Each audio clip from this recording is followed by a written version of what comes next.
दिनै 8 मार्च जि गोथार मोनसे सान लखिमपुर जिल्ला आइजो अनसाय आफादनि 15थि बोसोरसालि जथुम्माजों लोब्बा लाखिनानै दिनै 8 मार्चनि जि गेवलां जथुम्मानि दिनै सान आरो बे सानखौ बे हाबाफारिखौ धरमगर जिथु बर' गामि बे बर' गामियाव लादों।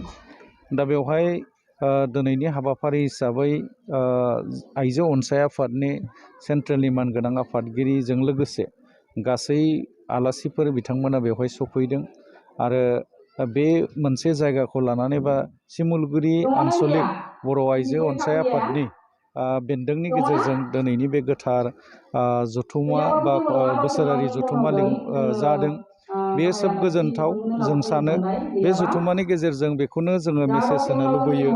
आंबो बेयाव बाहागो लानाय हिसाबै आं सासे दुलाराय बर' फरायसा आफादनि मोनसे समनि बगिनदि आन्सलिक आरो लखिमपुर जिल्ला आरो बिनि आफादगिरि आरो सेन्ट्रेलनि सुबुं फोनांजाब नेहाथारिजों लोगोसे दा UBPनि बोसोनगिरि हिसाबै आं सानो दिनैनि बे जथुम्मानि गेजेरजों आइजो अनसाय आफादनि बे गोथार नारि दिबसनि गेजेरजों जोंनि बर'फोरनि जि जौगानाय, जों बर'फोर जाथि हिसाबै थांना थानाय गासै बाथ्राफ्रा बेवहाय बेरखांगोन आरो बेनि गेजेरजों जोंनि जाथि हिसाबै थांना थानायनि जि सानस्रिफोर आरो जों जेरावखि थाया मानो बर' हिसाबै थांना थागोन बे बाथ्राफ्रा बेवहाय बेरखांगोन आरो मोजां मोनसे रिजलिउसनफोर लानानै जोंनि लखिमपुर जिल्लानि बर'फोरनि मोनसे थामोनथा रैखाथि आरो सेल्फ डिफेन्सनि सायाव मोनसे परिबेस फैगोन होननानै आं सानो।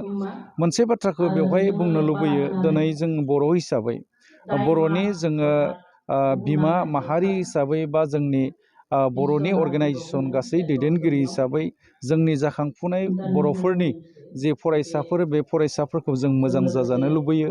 जेसेबांखि फरायसुला जेसेखिनि थाया मानो जोङो भबिष्यतआव जोंनि बर' जाथिनि गासैखौबो जोंनि हारिमु एबा सेल्फ रेसपेक्टखौ लानानै थांना थानायनि बिथिङाव मावनो गोनां गोबां दं आरो जोङो आखल आखुफोरखौ सोलायनानै जोङो मोनसे आदर्श गोनां आरो दिनैनि बे जि मुगा कम्पिउटार मुगानिफ्राय हमनानै कम्पिटिटिभ जिथु एज बा बे मुगायाव जोंबो बर' हिसाबै थांना थानो लुबैनायनि सानस्रिखौ सिगाङाव लाखिनानै जों गोबां बिथिङावनो दावगानांगोन, साख्रि बाख्रि लानांगोन आरो बेजों लोगोसे जोङो गावबा गाव थांना थानो हानाय मोनसे राहाफोर जों नागिरनानै लानो रोंनांगोन। बेनिखायनो बे दिनैनि बे मुगायाव जों बर' हिसाबै थांना थानो लुबैयो। जोङो मानसि हिसाबै थांना थानो लुबैया, जाथि हिसाबै जों थांना थानो लुबैयो।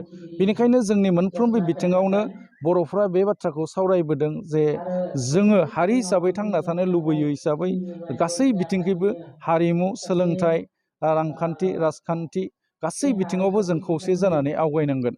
दा बेवहाय आं सानो नोंथांमोननि मेसेजनि गेजेरजों, मेडियानि गेजेरजों बा पर्टेल निउसनि गेजेरजों गासै बाथ्राफ्रा दिनै बे सिमुलगुरि ओनसोलनि बर' रायजोफोरनि थाखाय मोजां मोनसे परिबेस फैगोन होननानै आं सानो आरो। गोजोन्थों।